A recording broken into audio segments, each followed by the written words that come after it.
नमस्कार साथियों, आज हम चर्चा करेंगे मंत्री परिषद और इसमें कैबिनेट मंत्री, राज्य मंत्री, स्वतंत्र प्रभार, राज्य मंत्री और उप मंत्री।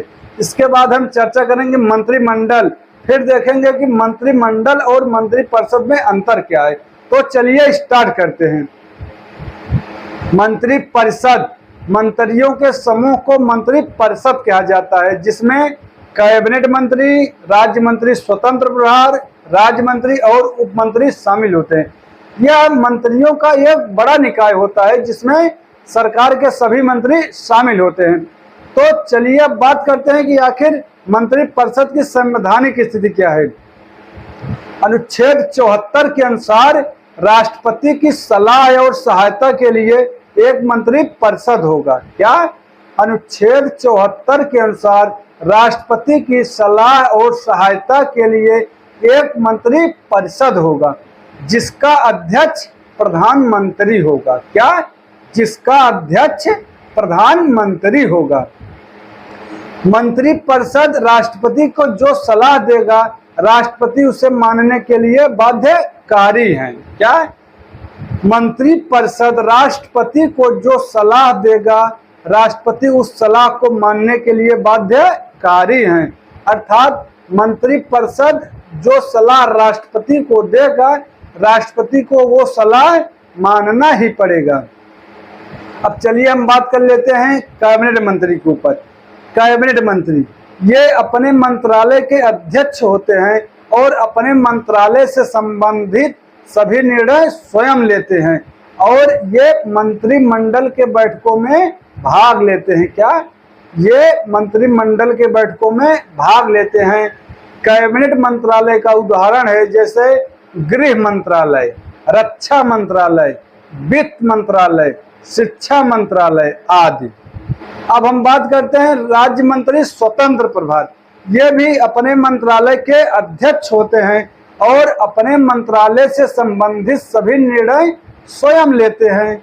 ये भी मंत्रिमंडल की बैठकों में भाग लेते हैं, लेकिन मंत्रिमंडल की बैठकों में जब इन्हें इनके मंत्रालय से संबंधित कोई कार्य होगा, तभी इन्हें मंत्रिमंडल के बैठकों में बुलाया जाता है। अब आप लोगों को मन में एक कंफ्यूजन आ रहा होगा कि आखिर कैबिनेट मंत्री और राज्य मंत्री स्वतंत्र प्रभार में अंतर क्या है। तो इसमें बेसिक अंतर है। कैबिनेट मंत्री जो है, इनका मंत्रालय बड़ा होता है। क्या? कैबिनेट मंत्री के मंत्रालय का साइज बड़ा होता है और जो राज्य मंत्री स्वतंत्र प्रभार होते हैं, इनके मंत्रालय का साइज छोटा होता है। क्या?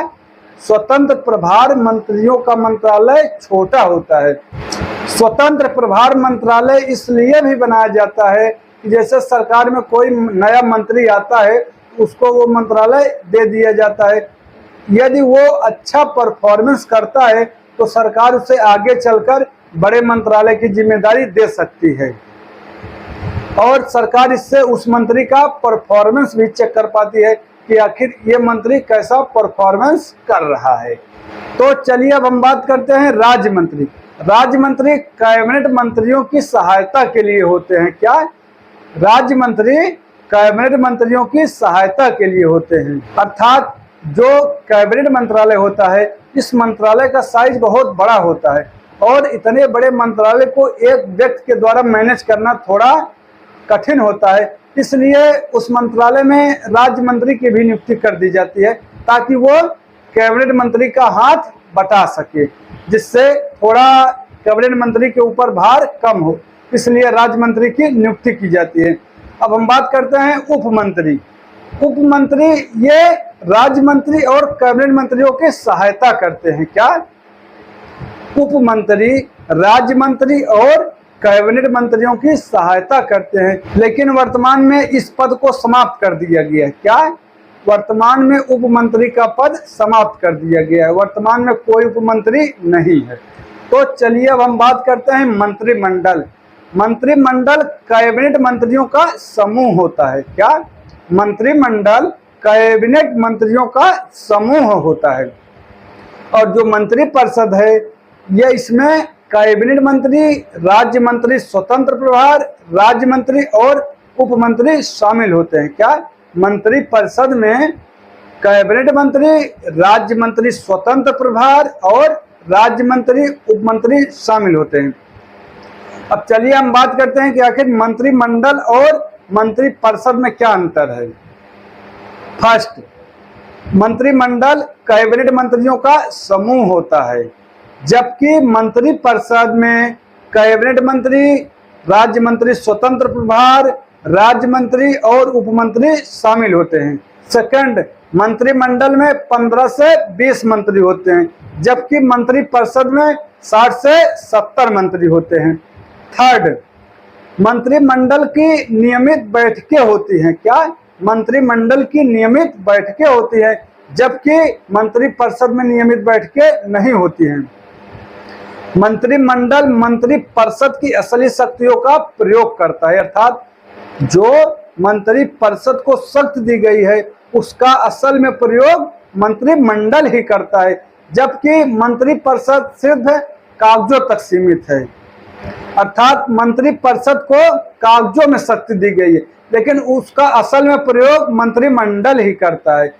फिफ्थ, मंत्रिमंडल शब्द मूल संविधान में नहीं था, इसे 44वें संविधान संशोधन अधिनियम 1978 के माध्यम से अनुच्छेद 352 में जोड़ा गया। क्या? 44वें संविधान संशोधन अधिनियम 1978 के माध्यम से मंत्रिमंडल शब्द को अनुच्छेद 352 में जोड़ा गया, जबकि मंत्री परिषद अनुच्छेद 74 और 75 मूल संविधान में ही उल्लेखित था। तो चलिए उम्मीद करते हैं कि आप लोगों को मंत्री परिषद, कैबिनेट मंत्री, राज्य मंत्री स्वतंत्र प्रभार, राज्य मंत्री, उप मंत्री और मंत्रिमंडल और मंत्री परिषद में अंतर समझ में आया होगा। यदि वीडियो पसंद आया हो तो इसे लाइक करें और चैनल को सब्सक्राइब करें। मिलते हैं किसी ऐसे नेक्स्ट वीडियो में, तब तक के लिए धन्यवाद।